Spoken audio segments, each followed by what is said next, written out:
Hi friends, எல்லாரும் எப்படி இருக்கீங்க? நான் உங்கள் குக்கிங் வித் நான் இன்னைக்கு என்ன பார்க்க போறோம், கோன் ஃபிஷ் கறி. அதை நம்ம எப்படி செய்யறதுன்னு பார்க்க போறோம். நல்லா அருமையாக நல்லா டேஸ்டாக இருக்கும்.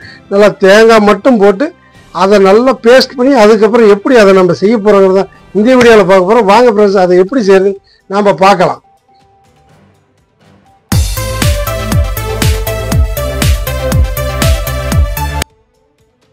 கோன் ஃபிஷ் கறிக்கு என்ன வேணும்னு பார்க்கலாம். வெங்காயம் ஒரு 100 கிராம், தக்காளி 2 மீடியம் சைஸ், லெமன் ஒரு அரை, கருவேப்பிலை ஒரு 15 பீஸ், மல்லி இலை கார்னிஷுக்கு தேவையான அளவு உப்பு, ஆயில் ஒரு 100 ml, மீன் 1 கிலோ நல்லா வாஷ் பண்ணி வாங்கி வச்சுருக்கேன், கடுகு அரை டேபிள் ஸ்பூன், புளி 100 கிராம்.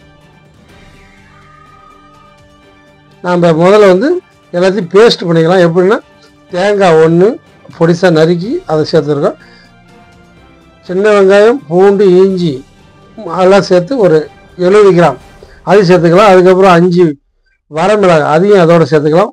1 டீஸ்பூன் ஜீரகம்,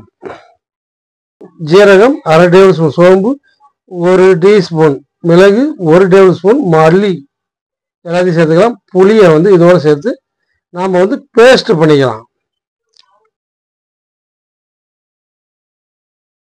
பாருங்க, இந்த மாதிரி அழகா நல்லா பைன் பேஸ்டா நம்ம பண்ணி எடுத்து வச்சிருக்கோம்.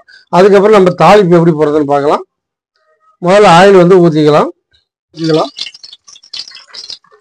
ஸ்டவ் பற்ற வச்சு ஆயில் ஊற்றி சூடானதுக்கப்புறம் கடுகு சேர்த்து பொரிய விட்டுட்டு வெந்தயம் அரை டீஸ்பூன் அதையும் அதோட சேர்த்துக்கலாம்.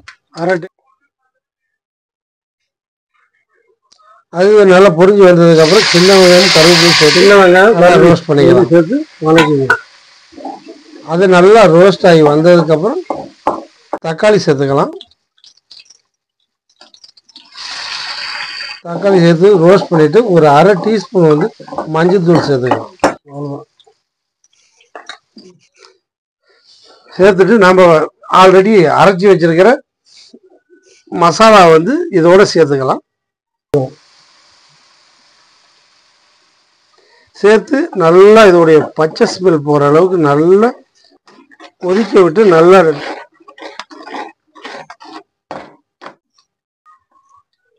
பாருங்க, நல்லா கொதிச்சு வந்துருச்சு. நல்லா ஆயிலும் நல்லா மிதக்க ஆரம்பிச்சிருச்சு. அப்படியே நம்ம என்ன பண்ணுறோம், தேவையான அளவுக்கு நம்ம தண்ணியும் சேர்த்துக்கலாம். சேர்த்துட்டு நல்லா கொதிக்க விட்டு இந்த மாதிரி திக்காக வந்ததுக்கப்புறம் கொதி வந்துருச்சு.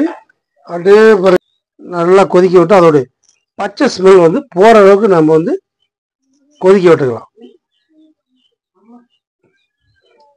ஓகே, நல்லா கொதிச்சு வந்துருச்சு. அதுக்கப்புறம் நம்ம க்ளீன் பண்ணி வச்சிருக்கிற மீனை இதோட சேர்த்துக்கலாம். பாருங்க, அப்படியே சேர்த்து ஸ்லோ ஃபயர், அதாவது ஸ்லோவாக அனல் வச்சு வேக விட்டுக்கலாம். மீன் இல்லைன்னா கரைஞ்சிடும். அதனால் ஸ்லோவாக வச்சு மீன் வச்சுக்கலாம். அதுக்கப்புறம் நம்ம நறுக்கி வச்சிருக்கிற மல்லி இலையும் மேலே அப்படியே கார்னிஷுக்கு தூவி விட்டுக்க வேண்டியதான் ஃப்ரெண்ட்ஸ். பாருங்க, நல்லா ஸ்லோவாக நம்ம எந்த அளவுக்கு நம்ம வச்சுருக்கோமோ அந்த அளவுக்கு சூப்பராக இருக்கும் ஃப்ரெண்ட்ஸ். கண்டிப்பாக இந்த வீடியோ உங்களுக்கு பிடிச்சதுன்னா ஒரு லைக் பண்ணுங்கள், கமெண்ட் பண்ணுங்கள், சப்ஸ்கிரைப் பண்ணுங்கள். ஓகே, அடுத்த ஒரு நல்ல வெரைட்டிஸோடு சந்திக்கலாம் ஃப்ரெண்ட்ஸ். ஓகே, பாய். இன்றைக்கி நம்ம புரோட்டாவில் தான் தொட்டு சாப்பிட போகிறோம். ஓகே.